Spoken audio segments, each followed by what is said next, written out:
500 सालों का कठोर तप और फिर भव्य मंदिर में श्री राम की प्राण प्रतिष्ठा ने पूरे देश में त्योहार का उद्घोष कर दिया है। पूरा देश राममय हो चुका है और चारों ओर सिर्फ राम नाम की धुन सुनाई दे रही है। नमस्कार, आप देख रहे हैं द न्यूज़ 15। मैं हूं आपके साथ रागिब। 22 जनवरी अब से अनंत काल तक इस तारीख का जिक्र होते ही जो नाम सबसे पहले ज़हन में आएगा वो श्री राम का होगा, क्योंकि ये तारीख गवाह है राम राज्य की शुरुआत की। यानी इस वीडियो में हम श्री राम की प्राण प्रतिष्ठा के पावन दिन की विस्तार से बात करेंगे। दोपहर 12:29:08 से अगले 84 सेकंड तक शुभ मुहूर्त रहा।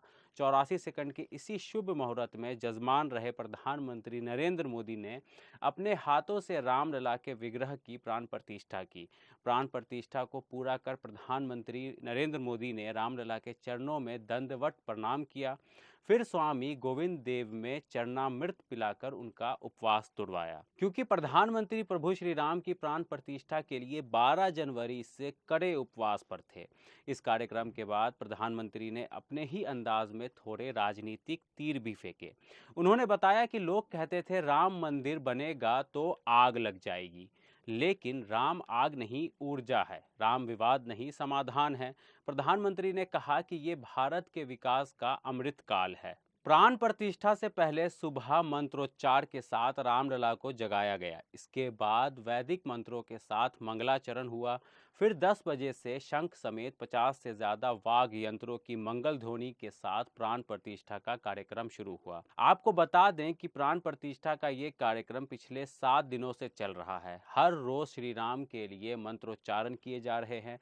इस महोत्सव में होने वाली वैदिक क्रियाएं और शुभ संस्कार 16 तारीख से शुरू हो गए थे। काशी के 121 वैदिक कर्मकांडी ब्राह्मणों ने इन मंत्रों का सिलसिलेवार ढंग से धारा प्रवाह वचन किया। पहले दिन प्रायश्चित होम यानी कि पवित्रीकरण की क्रिया हुई। इसके बाद कलश पूजन और मूर्ति की शोभा यात्रा हुई। मूर्ति का परिसर में प्रवेश हुआ, जल यात्रा और तीर्थ पूजा हुई और अधिवास हुए। मूर्ति की पवित्रता और शक्ति बढ़ाने के लिए मूर्ति को जल, घी, औषधि, केसर, शहद, फल, अनाज और सुगंधित चीजों में रखा गया। इसे अधिवास कहते हैं। इसके बाद श्री रामलला को 20 जनवरी को स्थापित किया। इसके बाद 21 जनवरी को पहले टेंट, फिर अस्थाई मंदिर में विराजमान रही रामलला की पुरानी मूर्ति नए मंदिर में ले जाकर स्थापित की गई। मूर्ति को शहद के साथ रखा जाता है, फिर लिटाया जाता है। इसे शयन परंपरा भी कहते हैं। शयन से पहले शाम की पूजा और आरती हुई। फिर 22 जनवरी को प्राण प्रतिष्ठा संपूर्ण हुई। आपको बताते हैं कि आखिर प्राण प्रतिष्ठा क्या होता है। प्राण प्रतिष्ठा का मतलब होता है जीवन देना।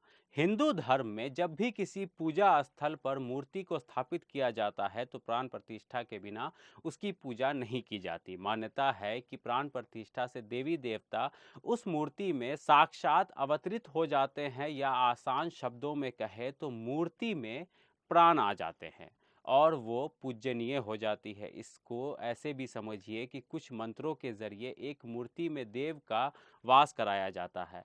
फिर उन्हें गंगा जल से नहलाकर साफ वस्त्र पहनाकर उन्हें श्रृंगार किया जाता है। आपको बताते हैं कि प्राण प्रतिष्ठा में कौन कौन शामिल हुआ। श्री राम की प्राण प्रतिष्ठा में प्रधानमंत्री नरेंद्र मोदी के साथ साथ संघ प्रमुख मोहन भागवत, उत्तर प्रदेश के राज्यपाल और आनंदीबेन पटेल और मुख्यमंत्री योगी आदित्यनाथ शामिल हुए।